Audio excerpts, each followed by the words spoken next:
And so Kessben 93.3 live on Kessben television.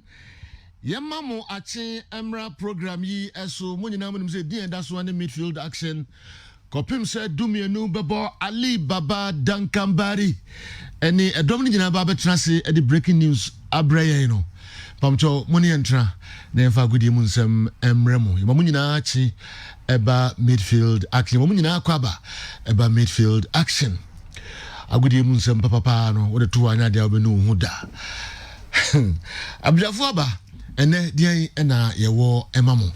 Ya bobo pi ano ayede ebremu Tony Montana a transit amano ni nsem no ebrain 0507168557 0507168557 and on the SMS line no mo amode for WhatsApp near 0244263902.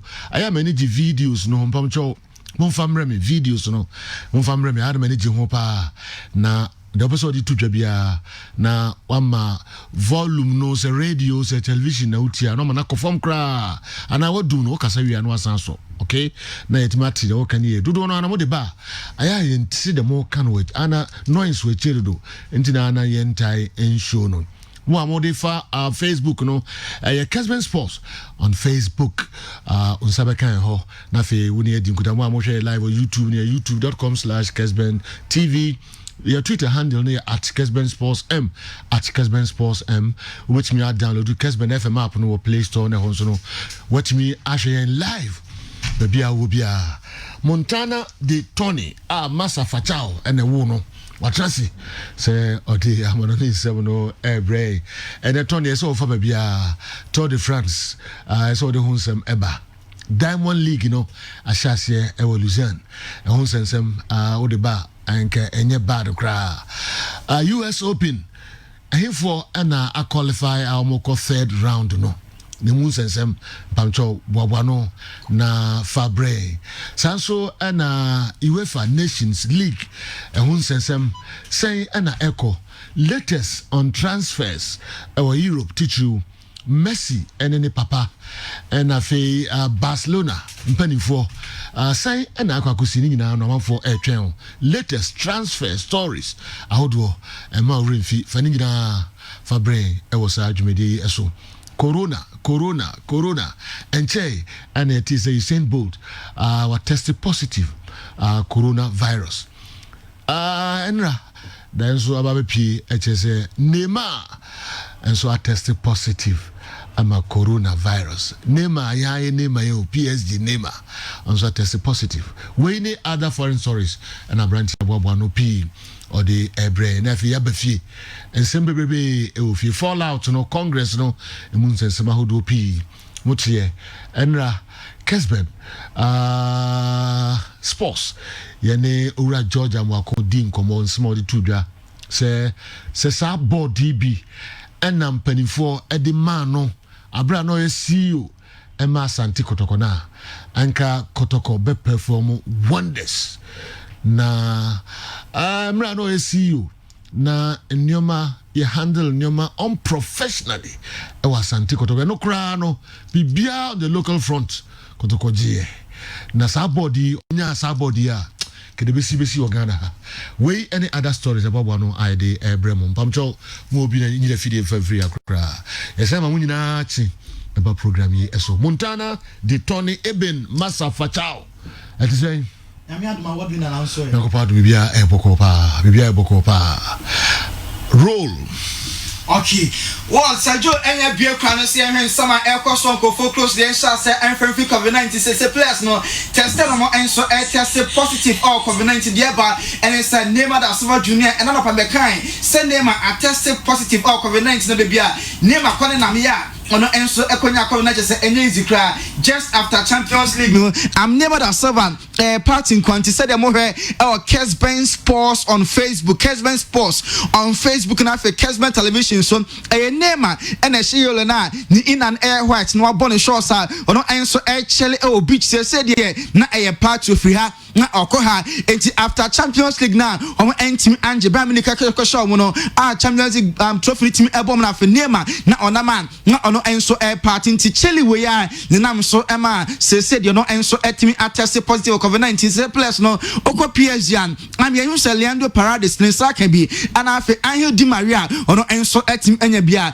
Neymar da Silva Junior PSG aso ya obiem no ono enso etim enya bi nti after Champions League there na just say a party after party ena Neymar da Silva Junior na fofo no so na ma omo enso actually brutal say COVID no ono enso etimi attest bi na Yanko Luka Modric aso ye or ye player born Emma Los Blancos Remade Football Club. Now look about this all Kaipa the first time on Zidane Asian Zidane or no Enson F Real Madrid or a youth to never be a first team coach at Emma Los Blancos was Zidane Modric catch and say Bema you know one now who's a future obey me a really Ballon d'Or and Penny Empire and Chakra and only Kita Modric in Saka Ballon d'Or and Tina HS a prophecy I'm Zidane or professor so one day or send the ball sub ball or twice of Bonasadia Modric in Sabaka Ballon d'Or Penny Empire Sab Washington and no enso etim eba now look up at so football Eden Hazard or Sister Hazard epesa obo season na obo niemo bia enso etin and candia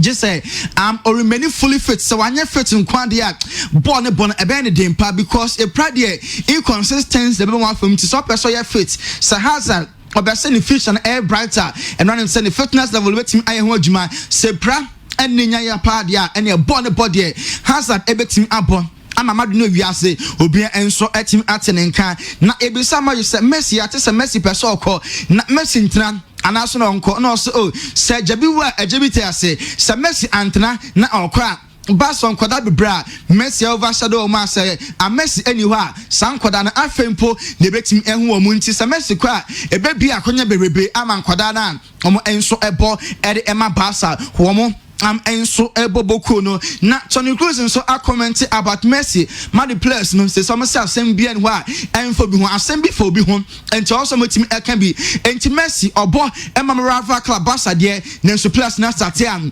enso e kan na Toni Kroos so the futu Messi kebe ya Messi enfo ni ncha be fufu na fo no enso enkoto aso nsina kan because Barca for person na betimi agede a football wintimi empo enye sasafo abra wintimi enya happiness nti happiness anyone there any GM any baby award there also shake up na fe okonya club at abema peace na provide happiness e dey man afi ball no wonso what me abon ye na Hugo Sanchez Real Madrid mo enso a former player was waka amobiate sa Messi every La Liga ni ma enye Barca nko ne betimi affect mo La Liga in general Spain mo bobo no e beti e dey abafon already Ronaldo ekọ wa take bi every mu sa Messi kwadia e na asem kase pa ne besintini kwan say obi ebosim oya rival club ema Barca mpa e di kwan say sa rivalry no etim edi trimu dem e ka se Messi be kwa onko wa say be affect La Liga ne big time plus in pa in future be some be be considers Messi any league my excitement ben eba and most of the players no omo and person I see kind Eddie Amas Spanish teams in Hugo Sanchez no the player dada no and so and Eka also Messi na league no emu enso ayede na Richard Hamilton ono enso a former player Eddie Eman I'm a Manchester City omo enso ebo ko na bo medes brapen say a TV adwuma and Richard Hamilton no enso aye also the future Emma James Rodriguez was James Rodriguez Everton okono a good news here because born when we ball only to me enter club probably born the ball not yet count talent area se kwambia also social camp na okobo enema club bibia no so betimi anya more playing time enti Hamilton Richard ono so e dey future ni abaso body Emma James Rodriguez England na okono always the very best of luck afi enwa Tibo Kotoa on the Belgian national team the entire duration of training session and so etime course enra ebeto just goalkeeper etim enya covenant so you ran the ball 5:30 Spanish time and Tibo Kotoa and so any Belgium team no and so etime training am when some game no and so ebetim abason wa bra UEFA Nations League no Denmark and the Belgium airport some match Tibo Kotoa no enso ebetim eda goaler and enso ebetim abaso gamer ebekwaso between Denmark and Afim on the club friends I'm a Belgium na yakọ Donny van de Beek so ya ni agent ababonten say Kaketwa bi before COVID not just me agree with Los Blancos from the football club say Donny van de Beek ebebo na COVID don junior pa covenanti and Madrid omo enya interest biem some betimi abefa Donny van de Beek and Obebo Edema Manchester nti convenient na ma Saudi ni entim am go to nyasa de a enka Van de Beek ebebo etim ama madromo am enso boboko no yenwam enso e Barca fo ahye ye na enra meet no ko sanopa ye bebrebu so bia na nema da Silva Junior se so no so hwe se Messi Obefi Odia, Messi, Embra, no mechanical Paris Football Club. Now, Suarez and so Eddie Sadesa Sanka Messi or Johnny PSG and Kono Suarez and so Ebetim Eddie. Now, Omumi and so Etimia Kono Sonny Meets National, oh, hey, Messi, or can vertically send the Banadier and Obeso Swishi, now a free Barca Echo Bon, Edmatin from Tomunya Kodano, Emma Kodan Enco as free agent Nelson Yadia, Joseph Maria Bartomeu Tiase, or some Messi or Cordia, and a release clause of 700 million euros. Also, Mutia, Nafia, Kodana, Enso, a free Kobo, Edma Club Bian, Omo Enso Penenra, Entourage, Acquiesce a Messi Papa, Jorge Messi, and I feel Jugo Messi, Nakatuana, or Sanso a double as advisor, Emma Messi, Mumianu, Neko representing Messi Mitna, and Enso Etim Echo, so intimate Nasa de Nadia Pobia Etim Esia Deba, and it's a stance and 2 parties not taking Messi Pessoa call for free, Nancy Joseph Marabatumi, so also Messi Tina, there was a Messi Pessoa Cordia 8 hour. 700 million euros no release clause no ontia na for no enso entim enko enano pe ya ana Ivan Rakitic former Barca player no ne unveiling no eba so a 4-year contract and Ivan Rakitic wako sign edema ne former club eno 70 no pe ya sa presentation betim akoso ema 4-year contract a player timi aso no betimi aponontoma edema obi ase we part 2 Ivan Rakitic ekobo for the second time at the Ama Sevilla ewe Estadio Ramon Sanchez Pedron and big game obi ahwe Spain and in Germany national team now omo enso ebo UEFA omo enso Nations League no na Luis Enrique is delighted ashana kumu ma ne nyaje pa say Spain omo nyankwada omo enso ebetimi atake over Sagoba senior players ni ekwa sesen kwada no omo ya de omo Sergio Reguilon omo Ferran Torres omo sanso ewo Ansu Fati sankoda we enkoda bia omo Spain omo enso edach no enso etimi aye very very strong na Francesco Trincao aye Barca kwada fofra omo enso etimi afa na sa 20-year-old also na de odwa and eso obetena bench nti Trincao sa ba Barca no nyese bia Abehe Campenu, yes, be a Catalonia, come on and Feno Abehe, or so person start Oja, so betting Atna bench, can be also a bibber of so realm into the first 11 no Snakai, Eddie Emma Barca, Omo Enso a club no, not Joachim Low, Akasa Eddie Afan, Nenue Gamer, Ebacos between Spain and Germany. Joachim Low is a Spain Tikitaka no, I'm on my giant, way back 2008, Eba, 2012, Eba, na Spain, Omunya, on the Boama, Kumano, on Sodo, Sakabekas, and Ayo, Oben in Nemua, on the boa bate, now Kona Oba, or say Joachim Low say the assistant assistant, say Spain, Satikitaka no more, I'm almost style of playing a quacking brutal, says Thomas Science, Omo, 8 about long range passes, Omo, 8 about counter, Tigitaka and Kakra, Omo, and shoot me bon, telling me match be a match, Emu and so a day, Nan Central for your beer pen, I hear Spain, number 1, one a better goalkeeping department, they say, for and was Spain air capa. And I say Manchester for goalkeeper. I'm the here. Say why and a better. Edema Spain and Central for Spain. On my last 10 games, on my ultimate abon goalkeepers no on my ache Kepa. What that for? Emma the here and so at me other 16 year say I'm 11th game on my airborne. Why the bet me other at Ama Spain on my enso a national team no now. I'm a Man City fan so I say yeah. Danny Mills or your former Man City player was a Man City ability card over 700 million euros. Akofa Messi Eddie Abadia and make sense beer and for so beer any so and it's our side Omokofa Messi for free dear any year. No so get 700 year on bet me at the top better players. So bet me at the 700 Akofa Virgil van Dijk every Liverpool Mokwa Liverpool Epesika Utia Van Dijk Obenya Di Maria Obenyano, Kylian Mbappe Obenya, and after Robert Lewandowski, 700 in the between the great players Napa, and to new concert and PSG, and answer Man City young from so, Equatam South 7 no cover Messi Eba, on betting is 7 and a great players and so abeka am team no am emu enso etim aye din pa now Phil Foden send am or targete am they will serve a place our man say serve okobo e dem society say to kra ba beda ho a great opportunity edmond Phil Foden so no so ebetimi man for hu nema pa eno enso nim ti sisi we dey ono enso etimi targete so betimi start at the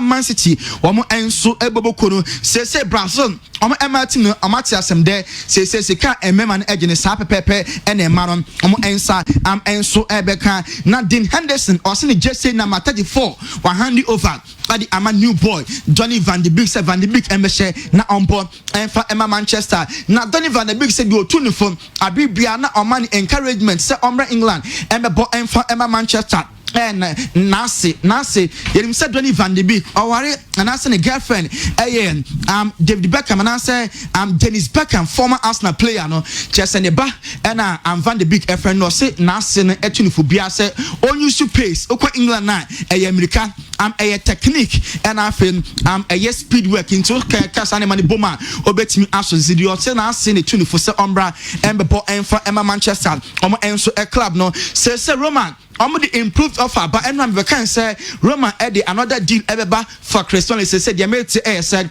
80 million pounds. And it's a car Roma for Eddie by Manchester Force. Said Cristiano Nomra na Umesia can and for a momo na Ben Chilwell and rather on Ashley Cole and so Echo Hangi out Ben Chilwell saw the person Bobo to say that Ashley Cole be achieve what Chelsea in Toronto achievement no obeso tutu and amoa Ashley Cole and so 8 me to and John Terry said Joe mo club Chelsea no the players a best Chelsea almost style of play and my Chelsea team here strong pad I'm Gianfranco Zola Ruud Gullit and I feel Gianluca Vieri when he plays I'm my Chelsea ball no a year strong players Abako and Crepa is not far from right okay but won't mean so any I'm gonna best sano but we should be back count so that's it yes we need to be count because Drogba nomni Michael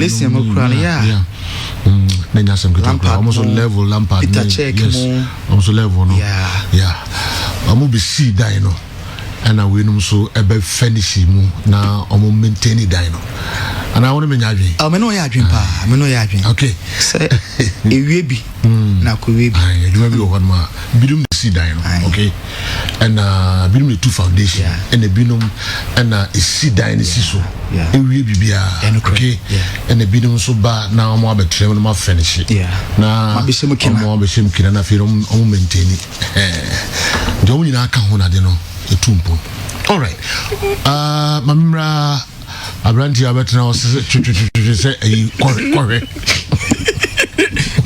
we ti ko gana we brutal assemble can say hello fami ko bia massa assemble massa Chelsea assemble we brutal bajo Chelsea assemble can assemble na meka me say Chelsea assemble na moka no majuwadi moboa so follow Chelsea ba ntuma no nkosi bone na me come assemble na pesa me chwa no ko me say o ba be ye LPMs yeah na large baba sha nkasa mate na abodwa 40 ho omo twen na omunye mate ana me say Chelsea asem na aka no unim Chelsea mu pa me kan baba na say da wo kan obo na studio se mitrimala okay unim Chelsea mu pa pa wo so uno asa o pa bonte aduane di pa o ana no uni di fi no yenye de ma ofia na ye aduane ana pa di we ana pa minum tea me wa left no me wa left no udidi wa ha ewia e wa ha udidi heavy udidi wia so unidi biom yeah dabia dem say time men udidi ofie oh me kufi after training na be something small me free no my mama oh like e bia na come dimpa bia no amo ki to na me soup bibisa na so bibia nko free house bibia nko at times no but Saturday and Sunday mo fi dia Diane mama didi who did the weekend because of your Juma schedule okay and it's difficult also at times on chero e Diane on tenye se bia me ho chiro Diane say no say u bantama won't kasa ye me ho chiro Diane oh no and yes me say u kasa tia me so me ho chiro Diane ho say won chiro Diane a ho chiro na make am patch say and na mo time ade ba adwuma no e bo won timi didi o fe ba no ai ti wa me bi nti na me buso asem we na mebusa mami nwie opiam no because I said the mother eh ma onyina no ubadwuma ma obun uye nmuni aye mami nwie opiam o see o kan say me we no mate oh no come to oh mami nwie o kan say me baby say e na mate say as we yi mother boni aye me timi ni boni aye da nyoma wa ye ma o wiase obai me ni boni aye da still oda ho ye ma wallahi wallahi talai captain do ye wallahi right won captain yes what did so my baby so who you boni aye me ni boni aye masa mo se me na ko kan o se me nya opiam me kan tron mu me se on ka hwenju me se Saturday ni Sunday na me adom a chitie Saturday ni Sunday no opportunity did you no cre oh no time e de be juma no da woni we nyina na but nsima na o me se wallahi de talai oh yeah ama wanga chame so Abensi we just a way nsia na menim ba na nke sie wota me say wallahi talai and why lipa wallahi talai vit winyin boni aye okay thank you but Chelsea the only mupa small ka for more than only see Chelsea players no okay e bi be foundation no and e bi be building and e say bi mo internet na anamboa men kan hwe ko asem okay me come asem multi credit se me fan to eni me na no pay say last year multi credit e check cars ahodo ukai omo check cars ahodo na cars omo de check no afi we mo sa so be chebium de obeya ne say obeto coupons sa coupons na obeto no sika o de beto no ye draw ni wi a say sika no so ye de wade be ma en fam say obedi ka no udi ka no kra ye de eye usika na de to coupons no enyina de be ma we eye multi credit at 21 10 cedis 20 cedis 30 cedis 40 cedis 50 cedis coupons ewo ho 50 cedis de no betima to 1000 Ghana cedis obetima to 10,000 Ghana cedis 10,000 Ghana cedis na obeto no ye to aba na we ni kan wi a na wasan so akoju sika enye se sika na de to coupons no uto wi a usika na hye sika na da bango ye to draw ni wi a na wakokoje we aye simple okay entifa hura mu bi na emboa pa nto so Funko Enterprise but is it true say mother could tua sika ma barbering shop bia we ukoyi utia na san okuja over say we that thing go for what is that say we na could tua sika ma barbering shop we yi the tina na san na ira sa kuja for we to aso general oh to aso say there who feel like but mother or sell no Funko Enterprise get on plumbing materials na eton no oba peduano nyina no ye dia frafra Actilife enu twenum Actilife na emboa general minim say picture bia ready so we okay there yes bia fine all right mother or sell bia fine or sell bia fine picture no are you ready okay we dey ready tell me another picture we why na better Kessben television see why na better do gina ho no nye kokko no ba ko no ka ho na as an attack ne pant no as black be same no why mo hwe anim ye mo fa the other picture dem rabia na no de mo hu anim ni ye Tony mo fa the other picture dem ra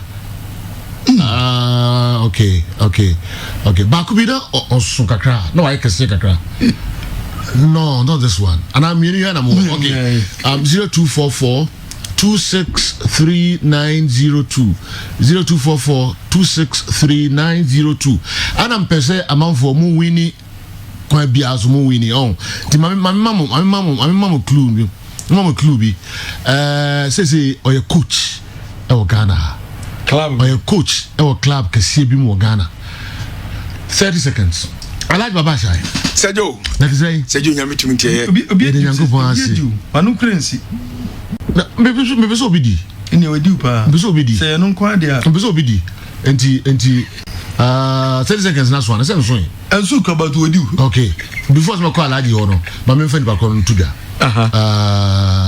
mo fa picture me na me nkyere mo mo footballer coach media ma coach Samobodu no okay no video 054 147 2661 Sanfa number 2 W 054 147 2661. Okay. Please, Joe is Samuel Buedu. Faman on 10. Or you should 05 for 5 for SMTN. Faman 10. The man in 10. Because we do 10 them do. Obi Mama and man 50 no and we answer what Janaka. And Okrepa. Alaji, say Joe. Yan share that they bring Utriuna Fukaka. Ah, say Joe. We are aware. Me aware. So where you need a IBM no I can say.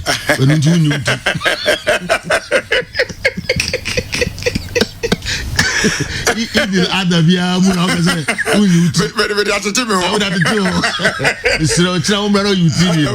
all right. Okay. All right. Yeah. So you only demo. Mosidongo. Now would be with tea or program. Wow. A fellow commando. Oh, commando. Yes. A channel pa and now conference Mr. Benjamin Ajima Prempe Kentala Enterprise that I see you no. Okay. Also one program on Pierre. I came to Ajima Prempe, Kotokajiman Prempe. Yes. Also one of the circus Awakra no Kotogonipa. All right, Ajima Prempe the idea as a big Kotoka. So some catch of House of Folk Star Life Assurance has a technical team mission pay playing body and Ura Parado SEO. The meeting Gusua Ecosom. The fallout of the meeting Yamia Machana the Bebre TF4. Okay. So you copy person 10. Say Joe Mesha free abrié. Was say club du Agnase, Carla FC, La Cité Le Monde, Autrication, c'est quoi bandit. La Votale, chemise, Pondacon, du Way Sava, du Kayake, du club du Ghana. C'est Dieu, à ce moment-ci. Le bien, c'est monsieur. Il y a ce maba. Et briller, c'est. Oh, intimement, Kayake. Au conseil, mon groupe, oui. Au cas quoi, c'est ça. Un cabé me craille pas. Ça ne peut pas nous. Mais mon conseil, N'est-ce pas conseil, c'est au fil, c'est. Au conseil, vous venez de Hawa. Uncle Sane, say you and Yamio. Muni Obia, Olim Bossin, Naman Koi. Say you, me pacho. When you has some more has a deal. Miss Mitchamadi, Pacho. Pipano, Miss Mabotimi. Could work people by Chirabin. Mabotimi. Could work people by Chirabin. Wouldn't Samra. Me say, more player beer than modern was so check. They say you jar man Koi. She said, if I know just no Kusi. Miss Menzo, he also Kakusi. She said, no challenge every good for Nana. I'm telling you, or a quasam. What's it? Emmanuel Kayake, to go some groove. I come again, a cabin cry. Sada people no car. Eh, Sada people no car. We know Jan's uncle. I mean, say, I didn't know no cry. I don't know. If you could was on a buy. Say you about to express. Was it Africa, the champion, the club, du Ghana, qualification, PWC de Liberia, San Pedro, de Côte d'Ivoire, d'Ivoire, Ottoman, de Algérie, encore Le Mans, à Tutuye. C'est Dieu was say, ou tout cas soit review moi no. PWC. On m'a qualifié, on m'a Champions League. San Pedro la Côte d'Ivoire, on so on m'a dit Guinée, on m'a ko. And the Ottoman of Algeria, on so qualified. C'est Dieu quoi c'est was say, we the monkey to company o. The monkey to company. We are the master. C'est quoi yempeni for the day as busy. So the people no ka. We are the master. So almost shisha na ono so be fie no be hye won kran wake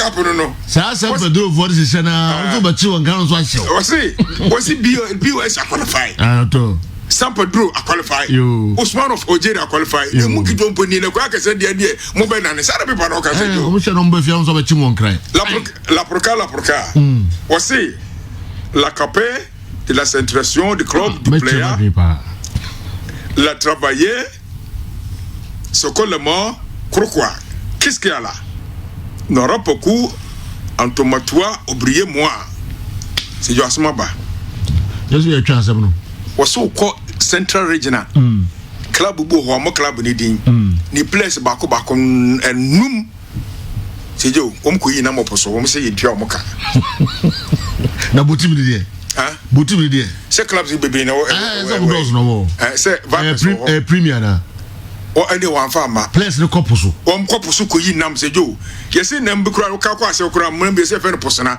desin nam bia we 11 player ba ko 11 but what's wrong with that se jo na se juma ni wona se afarofon complain say players be jo mojuma e oh okay wọ́n si mu didi wọ paaki so ọdún masa ba nsuo masa ba bẹ didi wọ́n mu mpene sáà de pepa no kase jo epu kakara kẹ da hui nnam ka kyerɛ wọ́n si mu didi paaki no so asase n'ani na masa ba nsuo mu aba bẹ timbe o ka kɔ no twa so do dwarfs players nkopo so 5 players nkopo so all right se jo sáà de pepa ndi aba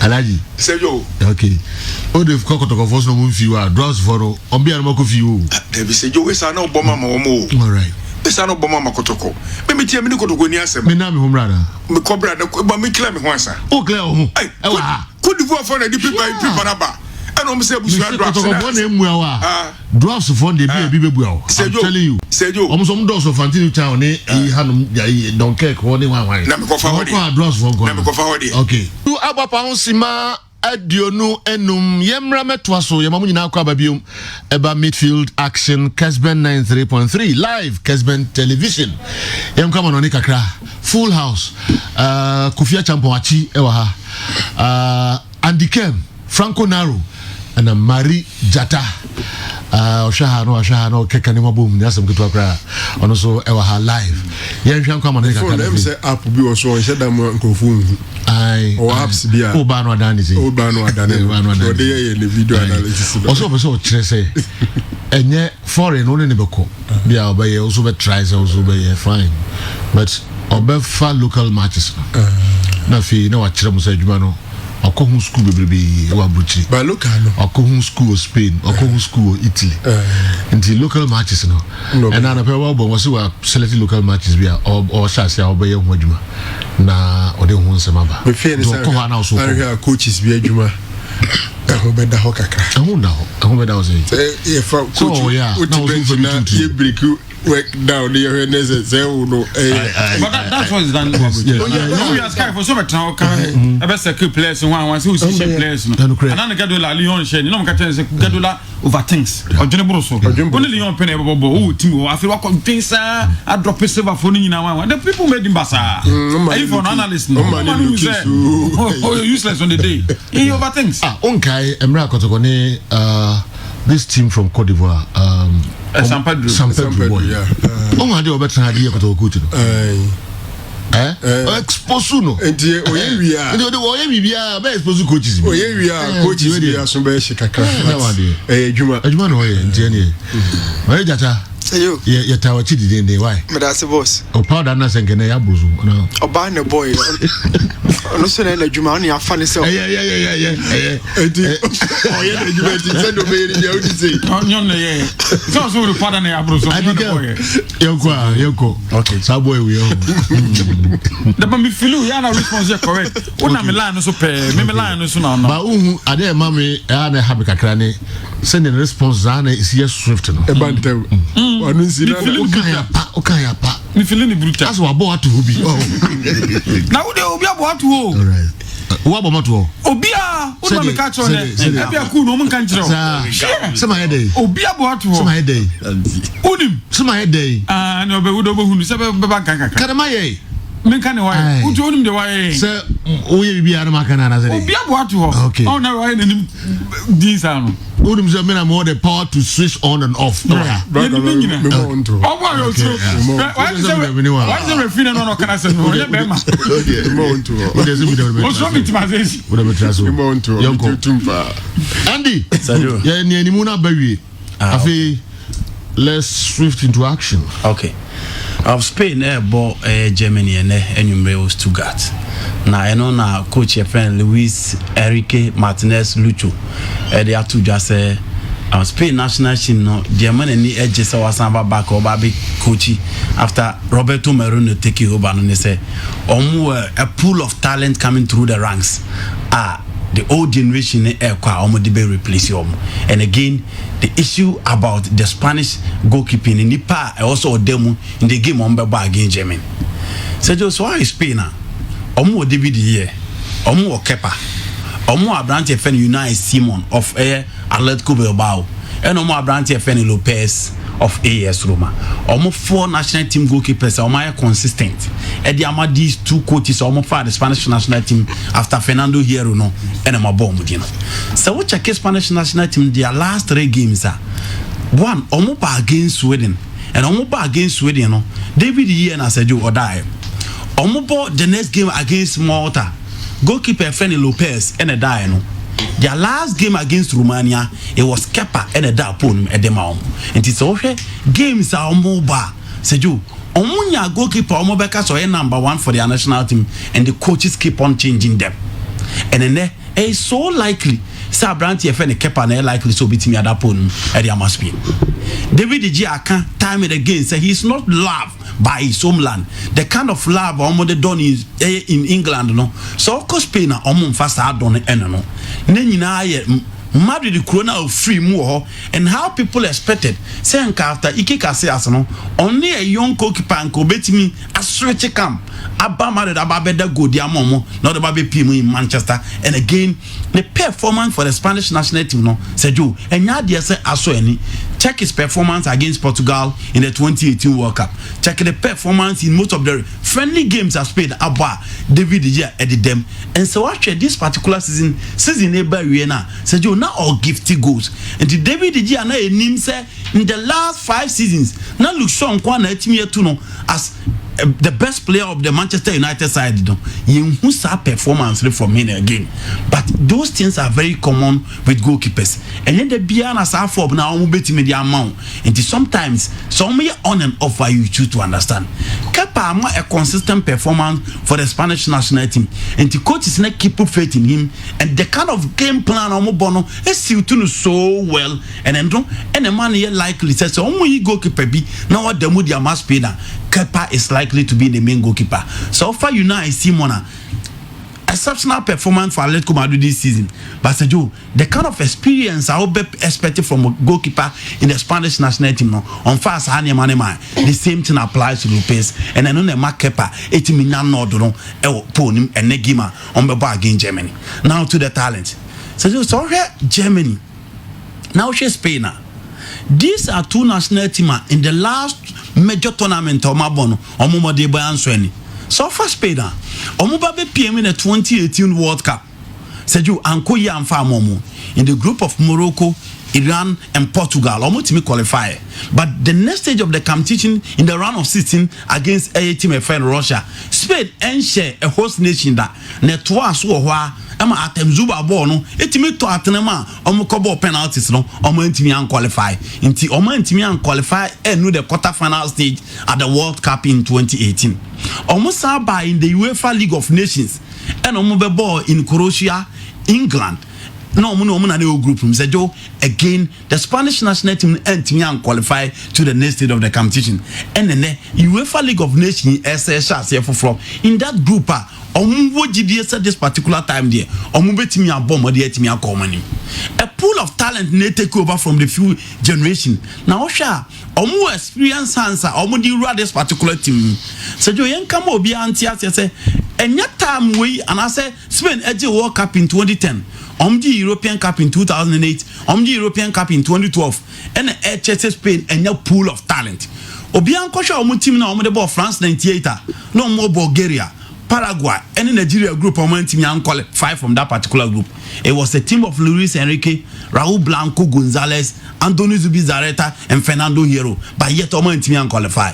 In 2002, it was another star-sided side of Rubin Baraja, Ike Casillas, Raul, Fernando Morientes, Gasika Mendiata, and the likes. Yet again, Spain and Timian qualify.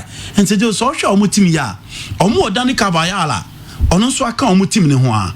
Sergio Ramos is still available, and it's likely so near Brantia FN Laurentia, Usia Candima Real Sociedad, and as a Pau Torresa, Usia Kama Villarreal, and a Bebo, into only experienced player, a bar. Now, Sergio, what share Bibi Kakra from him, and I feel said taking over from Gerard Piqué, these are young lads that have talent. I'll move to me. Elivu up to 8 billion. Obia, what follow you say Gaia of Valencia? BN said you have one of the standout left fullbacks in the Spanish La Liga. Ohinya time to be part of the team so well. Now perform and they said Yodi Aba, one Capdevia, more Edima or more multimedia major tournament. But in terms of talent, Sergio, he's up there. And that is the back four of the Spanish national team. A midfield of Sergio Busquets questionable because Sergio so be a Spain idea. Now what Sergio Busquets performance no. You don't expect saying at least obetimi aka this particular team with Fabian Ruiz and Thiago Alcantara. But coach the person keep the old spine. Intina owo Sergio Ramos or Sergio Busquets, and at least within the spine or two experienced players who have seen it all in the world game, in the European game, and come teach the ball in the Spanish La Liga. And that is why he's keeping faith in them. Obi onim Fabian Rubian himself, or talented teams be Madrid, Barcelona, a pedestal, Beba, Siaka, Yamomo, Basejo, a dear Napoli, Akiputas now, Omunye Mumo Biancoye, Obia share the Roberto Moreno de Beba, because Obe Johnny Leeds United, Marcelo Bielsa Faro, and in Valencia, last in the Kakito, everything Kokuku Siakai, Edban Let Kumare Namfa. Basejo, yet again, honestly, one of the most talented players, a Brazilian born Spanish, almost say. After Alvaro Morata, after David Villa, after Fernando Torres, no, honestly, one player on bet me a keep that faith in him. And Obia in Ferran Torres, say Obabe Pimo, Manchester City, no, Obia share what he brings to the table in that stage a song against a Germany team. Say Joe, almost the anti Spain, Indiana, almost 2018 World Cup. For the first time in 1938, World Cup, free me in the group stage, World Cup, almost group team qualify to the next stage of the competition. But team share in 2016 Olympic Games, no, I feel now your coach, your friend Joachim Lowa, said you, all Cheswaba, in Tiene Matia Genta, and in the Classilla, any a branch of Rudiger air bought as three backer and man young because a team almost which and I feel players in air graduate because almost soon old breed of players, you know, almost out of this system. Matamos, Jerome Boateng, Fleplam, Enihobio, and he said, "Yo, almost will give you that opportunity to your young guys coming up." Obenwo Leroy Senimo, Timothy Werner, Klosterman, Kai Havertz, and he said, "Yo, Obie the neighborhood all these talent." And I say, inside big games, Spain versus Germany, one of the European superpowers na air battle in Stuttgart. Are these young lads coming through the ranks? We are seeing a bomb, Budino, or Mubetimi live up to 8 billion, or Mubetimi showcasing that big stage performance. Yes, over the years when it comes to Spain and Germany games, Nana. So you are one and inning in our bell. I don't think it's a scholar any here, baby, but I feel the two coaches, Joachim Low and Bonnet Juma, because the way I'm going here. Failed at the World Cup, failed in the UEFA League of Nations, and again, this is the third time I'm expect to say Obetimi IBB. Yakasa the German coaches have taken over, and clearly the Germans expect Joachim Low saying Obetimi Akonjo Magic. Same as the Spanish media no expect to say Coach FN Luis Enrique after our coaching no Saba be take over from Roberto Moreno no. Problems about the Spanish national team, inconsistent performance, goalkeepers almost strikers, one standard goalkeeper, national team. All these problems, everything are solvable. Near how these two teams will provide today Stuttgart. Okay, stories and also Nadia with my Kobebia, that's idea. Diamond League Nusu Koso Switzerland, Louisiana Noah, IOC headquarters, and that's some Kitwakra, Sanso and Oka America Memoir, US Open, Manfwasha Siomo third round, and also Nasam Kitwa. And I don't count Wasam Kakra, UEFA Nations League, and so on some international transfers. Some latest on Messi, ne Papa, Ninia, and Barcelona, and some and also Corona, see a chairman for Nemo superstars now, and the money news. Neymar Jr. Tested positive, the Ama Corona virus, and the stories are how do we break. And there will be a episode in the Fano. International transfers, no, in the ending. Why and echo him now rules and work bo our clubs are almost economy. We have also Fabiano with me at the Afa over Kessben television, which is Kessben 93.3. Marie Jata Sergio, Mikel Arteta. South Africa League no so go so den. The Omo PSL no. Den.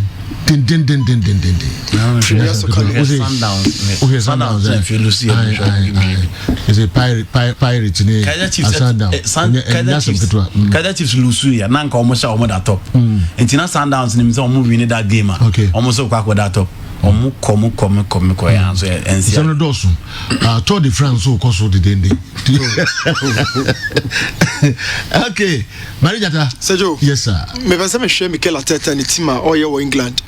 So far man for bon cheaper say on the team no the obel lining up for pitch needs to be a defensive team and will be a but passing through Arsenal and Pep Guardiola let's just say will be expected say Mikel Arteta be an attacking manager but others also a defending say ne materials also see I know in demand the expansive game just so or try so be close in the achieve results and sana with time onya the quality o here with team no say with me beam any other elite teams no at me afc but osha one key transfer this season you know share musa betimi akoso ama Arsenal Thomas Partey Ghanaian international Mikel Arteta ne Arsenal panimfo ni di na chi so betimi aba be show mutim no and we all feel say babi ani profile na kodu babi abon na kodu experience awagada or Spain especially under Diego Simeone no so babi rema Arsenal and the experience being so huge at the man relatively a younger dressing room because Angel Luis more ever find your way out but so what's how social closely this particular dealer feel no say joke and so I can say Arsenal for the Kwaseka more actually for bebre but how they compare the other just Arsenal for your man you said that 50 million clause na show no ometimi akọ tia but say room so much so pa okay the time where Michael Essien every Leon ever Pimo Chelsea at the age of 22 so you no commanded somewhere 20 to 25 million euros already 24 years in a old movie now commanded 30 and more bargaining to 24 million pounds or check it at age at 27 years the fee around 50 release clause but say Joe I want to say the coach here at the age of 24 every single footballer be a professionally 20 to 25 and so it become a huge fee or transfer first step no after 25 no fee no start here ever form unless few other players it me a raise bar no so Thomas Partey at the age of 24 now we expect any fee best no so Joe now command 8 million let's come Madrid at the age of 24 I'll be step it up the value no but now commanding 8 million euros let's come the reason was that no team break it through Arsenal setup no because now Gabi say we retire Gabi coin na Rodri say Man City super special so now a long map and a party follow when to accumulate enough games our top level let's come the last 2 seasons see and you say yes I know Diego Simeone started here more minutes trust especially the defensive system or require him be brave no Thomas Partey approve the video kakra ho say Joe I betimi I go through you how betimi fit into the Arsenal setup no but be betimi agina the style of play no but be say ye key e more no and especially 2 rows once them Thomas Partey you cannot Thomas Partey as number 6 defensive midfielder and Yeka Thomas Partey as number 8 central midfielder do you kese pa no say Joe e all your box to box and obi air partner no e man that freedom to go so umbo play na ye started when you started say free confident buy on the start kakra and say who Thomas Partey as a number 6 there say Joe now counting niema miensa the pivotal role no one e obeje ball no ball winning ball carrying that is possession and then ball distribution oje ball we are so protected ball no protected ball na say ujamu ko ba bia wo pese wo de ko e ho ne ye ka say accuracy so pivotal role no as number 6 and no Thomas Partey in the offensive zones how na be hu number 8 the distributions how would be connected a player in the box how will read the game finding out any penny movie I saw the ball to home and boko and then I be Thomas Partey number 8 now the ball winning the rate of winning ball if you other player or 6'1" and so the physical frame you expect say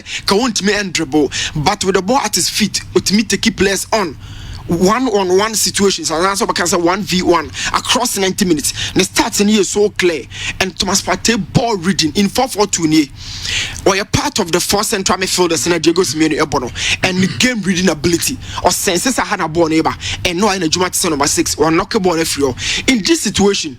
Wafran Akwa dim out of possession and Patena slotted into the right full back position or as number 2 and we deny ball from attacking and under control. Say no, oh sha, this situation is a joy and sha debut.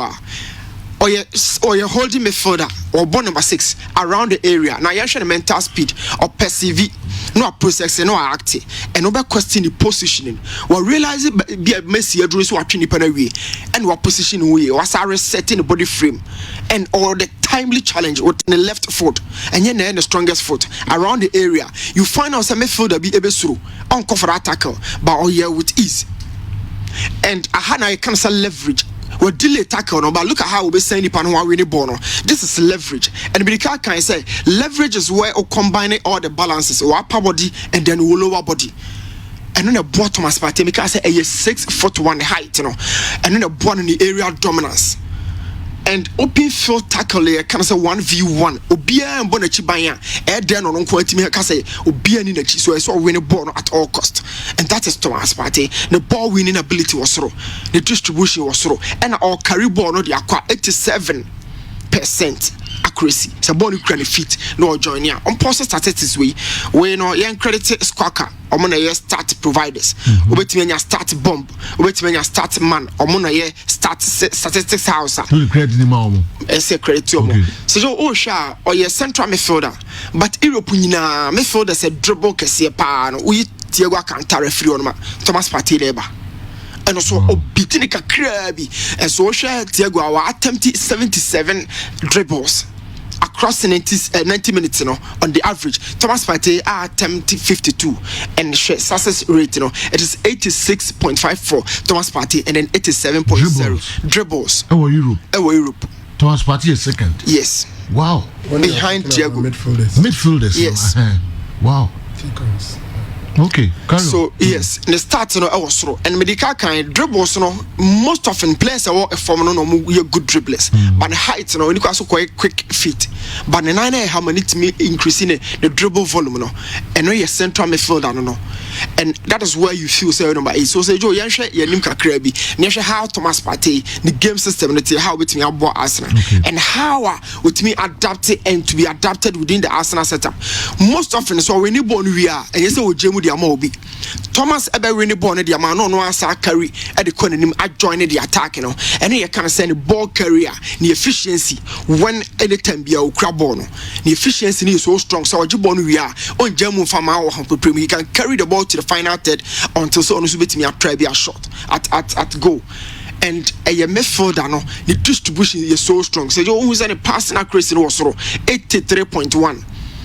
The passing accuracy, and you think of the forward pass across 90 minutes, 20.89. So 90 minutes be an now the 20 passes now making a front pass and as a forward pass, and we are talking about a player and the fee near 50 million euros as in a clause. So as in a form of Homodena Omunya Party, what the partner Granit Xhaka is superb, especially against midfield a person who dominating. Xhaka a combative, Thomas Partey combative, and Omitime Jumano or partner Dennis Ceballos. Dennis Ceballos person Thomas can stay. No, City shield the back line. It can also be effective in that 4-2-3-1.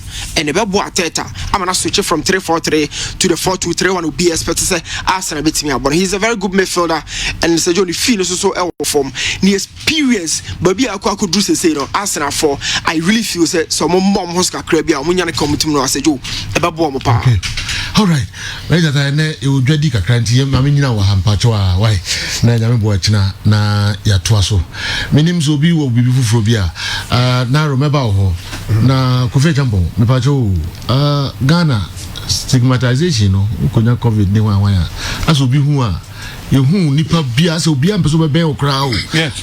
I'm telling you, by Nero, these top stars omunya no mo ato mo mba mo integrate easily mba mo be wure no ateta no mo na ateta na coach di capi so no first person I mean high profile person within English footballer onya bi and ateta na you no na abo ni boys ya coach boys e de obi tena one on one dey say two be come ye say jeje cap mass na so that's here enti I think say yemfa ya here no me dey bia na me fan say malaria sebi onu o ma metifia na onu atifia na onya malaria na ho to na obedwane no onko ne chen yemfa ya re say malaria sana ade ne te but Ghana na dey mentality bia be hye sebi pe do esa last time obi can story big shame am me hoye eso obi with covid na sebi cops no you know crown first so we come back na so chitan kofo no say enam so wu covid no mu mfa ma barrier service no mu mfa ma ho a chiro mu so mu de beba but only 10 minutes na mo de bank kofo ma hye no ma bi o ma na ehu and these are authorities so these are authorities so ayi just so ayi na fe o mu de ade ne baaye no na kofo no mkutakuta ayi no o ma hye no ma bi asif say Ebola. This is covid we enyehu ya fa ne say malaria na aye jo so mentality no mo drive wo no so much you say no obi nya kra obi suro some ne frank tiane say frank nya eya na ye say edin say be kama kofati because one hwa next time baby frank di mo kro nya duru ana obi adwane amu duru ana be ka so ntima no baby frank ko bi oni ma ya bi di nkomo no duru amu na omu sa machi it's wrong you fancy say malaria eye normal covid eye normal neighbor now black maidens my omunyaye omu ato mo mabo mu no mu nkrofo omu mengi and this one later off I'll tell you adeba could be a penyimu bi aye you and I know him I mean everybody here knows him but we'll take a decision bi na mu say sometimes who be oba the waiting but omu is so intelligent to other areas or because of the alcohol stigmatization because we be anya covid nti na one person wo twon ho di free no ho one person be ben ne nsa no man abisafo enye hwe especially the no atono enye bibia te say do bi anya malaria na say tipa na ne ho atomo my mengilo mo we should welcome you know work mingle with them and they should find it easy integrating into the community into the society man yes sir me ko boga na men kan hello nchiro you know boga ye the upper east if I'm not wrong football association omo office one jo omo ye man with Kessben yes mara ne nkofo ene alaji zida ne nkofo and me chese omo ye adwuma di bia with Kessben sports that's nice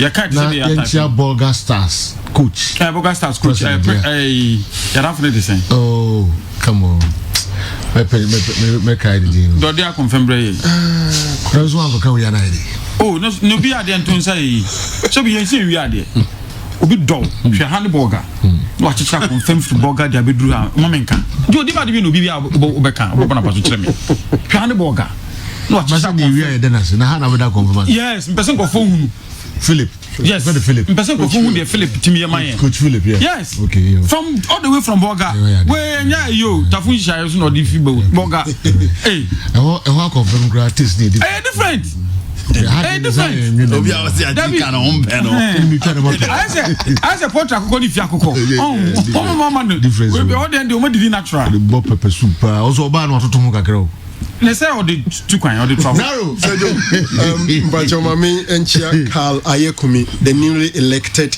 PR for Akateche USA Mr. Kumi, former King Pfizer supporters chairman. They say US now or show no. And check crown or motor baby. Mr. Kumi pa. Don't know your mama Pepsi or something. Yes, okay. It's on the APR the Akateche US Mr. Kumi. So you Messi no papa and share Monaco papa ne Barcelona and penny phone share Monaberry. But Utien semi PM banner reports in gradually Messi and Crawford so moyaji atumuze contract na Barcelona say no valid.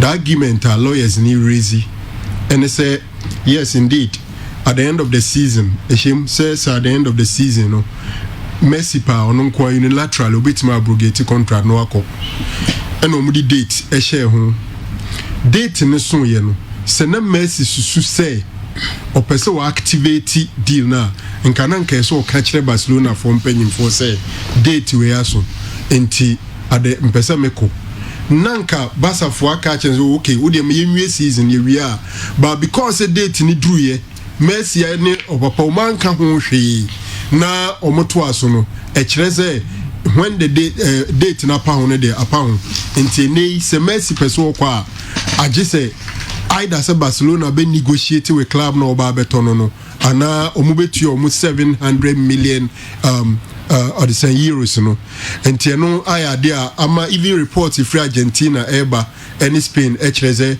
Messi ne papa no they are beginning to reconsider their decision, especially say Barcelona decided say chinchina omu negotiate ya on say 700 ne when Barcelona decide they will negotiate no there will be decide sikanaba, and clearly no team on planet Earth any between say sikano for a 33-year-old. Basa board no say Joe Muache. Bebreji di say omubema Messi atra 1 year. Now after 1 year and wako at 33 wako free. Na sa 1 year ya ke omunye too sure the output and everything. Sanete dia they should cash in. Not necessarily the 700 million, but omu negotiate with clubs. So be ebeba be tuesika. Maybe and will be to 120 million or something to replace Messi. Eti aseno say the La Liga for ne kan ye no any the Barca for kan gradually Messi ne paying for so accept because they are being advised by lawyers. So UEFA League in chance na me kire format no kakra bi. UEFA Nations League no. This is the second edition. Uko UEFA more 55 members. And honum. Now UEFA Nations League no omo ewo League A, League B, League C, League D. League A no a 16 teams. Pay world ranking no. First 16 teams are UEFA for no. In other words, the best 16 team in Europe. League A no. Then no group no 4-4-4. So 4 groups of 4. No na obia group bi obia no obia be home and away. The eventual winners of each group. Ni ababenya 4 teams. No mu nyina akwa akochia ewo kuro ba akoso. No more from semi-final phase. Then the eventual winner will be crowned the winner. First edition Portugal and the Netherlands EJE. Now almost have relegation because you League A, League B, League C up to League D. And to wa oberi ewo league mono. So League A now we ulusu now we sorry that last at the end of league now ko League B. Okay. The Oberi will League B no obeko League C. So the last edition no nanka Germany will be relegated but now 3-3 in a group and afraid of my expanding no I 4-4. That's how come and Germany and Kessben occur relegation no or Edietia Spain no na mza omoyi no bebre but yem fan no insion mewo even Enyema kakra as compared to World Cup qualifications and all that. Nanka umbebono next year. But because COVID in Emma omu postponed the UEFA Championship unintino and the omosha ase about sa akensi no. Andika the here ne Kepa Sam and the baby kakrebi and person disagree with you. Kepa came into the picture when he was doing very well with Chelsea. But then Kepa akwa Chelsea kamia kwese even Willie Caballero yetuno. To the extent that Chelsea games at last 2 or so games on boy no omre Kepa to bench but the here is still the number 1 so me anyone said they will play the here ahead of Kepa. It well. What are the members of parliament doing to help their football teams in their jurisdictions? I'm very much interested in them because I believe they were not voted for to enact laws only. When people are happy, stress declines. It well. Edidipa Aguna Asante Unaudi and so Abreme. Mamin Tufa Naminko Sunyai Nana H Lab opposite Green Light Pharmacy Ben Kluvi Sunyai. In fact, Kato Kreku and his executive council are disappointing us. What are they do? What they're doing clearly shows that they came for money. Is it not Ket who said he's coming to generate money into Ghana football, and how he is generating money for himself and the executive council? It's a total shock to all of us. Greetings to Nana H Lab opposite Green Light Pharmacy, Ben Kluvi Sunyai Unaudi and so Brian. Yenhwe others so and so yensa akan. Good morning, Joe. Please tell Baba Shai that I'm a bona fide citizen of Cape Coast and a supporter of dwarfs, and I'm going to deal with him boot for boot for bringing the name of dwarfs into disrepute. Why did he way by? Fifi say Alberto. Osi draws players no because of COVID ne yembo ball ne aketua ho nsɛmti no emu nan asate couple.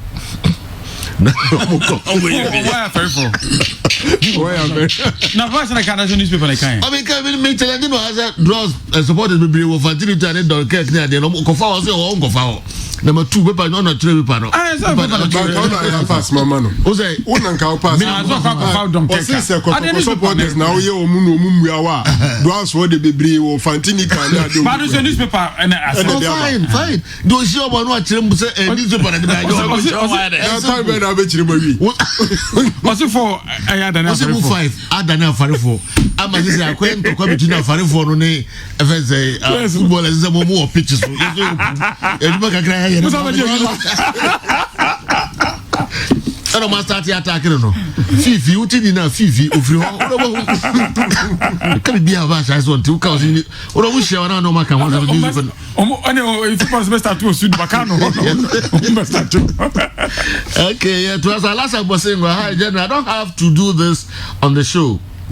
But you are like a governor and your thoughts carry weight. Please, the president should reduce the $150 test fee. It's too high considering the fact that from the country of origin one will have paid to do that test. Upon arrival, one pays again. It's basically saying we shouldn't travel. Okay, Alas Ambosingwa, I will cut a Doha and a day and so our brain. Also, Yamina isn't what they bring me, but of your platform now. A bit boy, a bit buono. Okay, we also the be a free JFAB and JFAB Dunkwao on offend.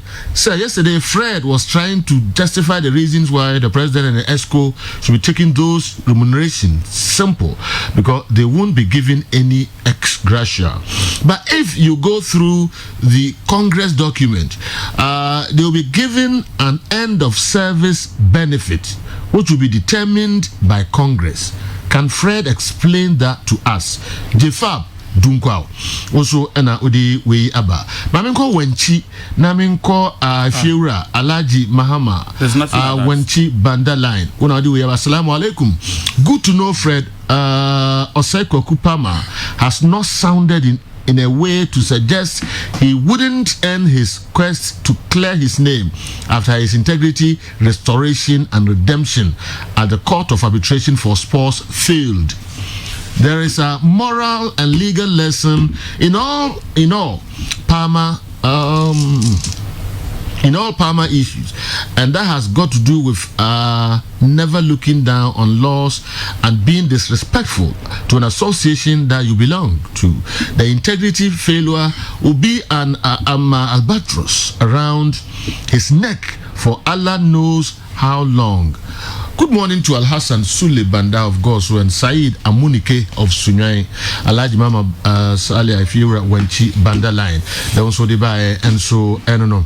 Michael also the be assign Ababium Yakwaba, Namabarisha Michael Ababu Eddie. Na brand here we should be free Sunyai Kandahar ena ebae ono de ase obeso yi nanim na o challenge me ene makonwe but onye very careful the ultra amena bia suru ayana ultra mene no suru ayana the awodi amanfo yi nwanwa se enye nwanwa sa amanfo abowo atoho me de wo ahye abobo yi afo nsa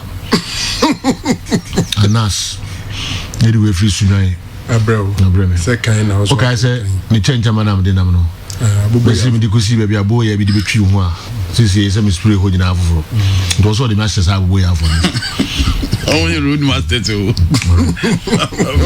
road master abobo yi are praga afo but other Jennifer way so and trust way. Aside the way Esa by you, I don't know.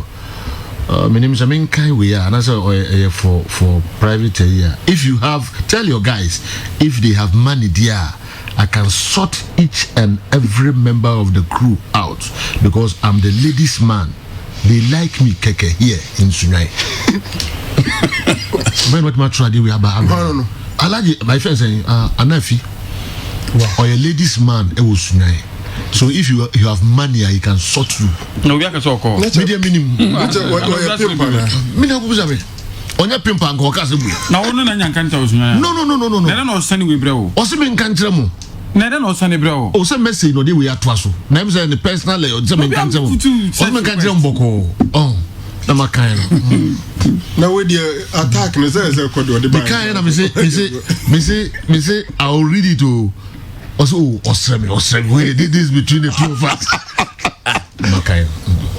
Me say me message no. Me say me message. Because I'm not doing frank and honest. This guy, Super Marijata, should be paid the highest salary because he has brought a lot of different things on the show. He should be paid more. And I'm waiting for him to teach us more about our local league. Since he started doing his things, many are following him or doing same, but different. The difference is like a heaven and earth. And if he na side way about Kofi Jampo, that man now started say on trust me. Okay. That man now started say on trust me. But message in intro. That be message in mood. But who you mean? So no personal fight. Obi send me message say they will send a message no ampa or link pa. So what? We do link pa. I say yeah, I delete message. Delete for all. Yeah. Now onim say me screenshot me o can say kra screenshot to on and me tro me so me dey no wase ba me dey no ho wenti wo fa message na wo reply again. Yes. Ntimi me dey no ho. Saji memo di bonzo go delete. Uda be kwaba. And if I told you not to attack me. I told you. Neighbor.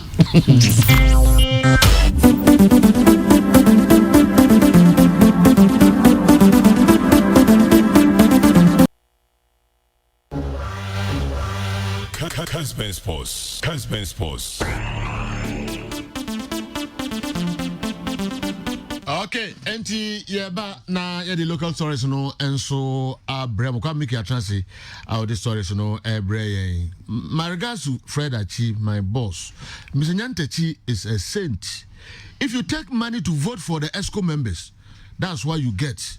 Ghana football is sick and will be sick forever. Sani Kinfaisa. Anyway, and so Abremi. My name is Amote as more by Nasia. Oh, yeah. Aye, so would Jessica, so would Jessica Manco for say, you want to my ESCO member. Massimbia, I don't think as a penny. Because my chest come out. Wow. What a deep message. So, I'm going around your campaign. Yeah, don't Jessica. What is can walk to Abama? And Tidro and I say, well, Pekacrano, to Bedia. Sunny message of the day. It's a parliament name. Message of the day, Sunny. All right, young Kwe. Eric Donko at the Krataba Bontin General. Was so the BBRC, Dr. Kwoku from Pong, president of Ashgold, board of directors, management members, coaches, and the Ubibia do BBRC. Ewo bra okoboy ewo Ashgold 2 years. No mum Ubian function it trim say Ashgold jawo jaya no. Anase free we free Ashgold no general enye se opis kakesi bia ene dey free Ashgold ofa no contract ho eno ne asamoa Donko Eric Donko ode ababe tuja Kumasi Asante Kodoko board of directors general and no me meeting and nana ya wamponsa ebe presente the management members onyomo ebe ye adwuma no obe presente e de akwa akoma Kumasi Asante Kodoko board no Congress abana wiye na Congress ban wie no musem bebre aba betuja eno na Ghana Football Association president odi tuja se sabre o gidi se so wa sembia o se Congress ena wo so koka no enye se wotena fie se wonko Congress yen kan sempa enfa Ghana Football said be a brand no e be brand papa Ket ES Okreku general. I'm not trying to gag my colleagues in the media as well. what I have said is that let's always, at all times, think Ghana football. Okay, we are one family. We may be different in opinions on how we think that the game must be administered, but at the end, we are the same people who have appointed or given opportunity to some of us to lead the family. Okay, so yes, you may have divergent views, but we have good platforms that we can share our divergent views.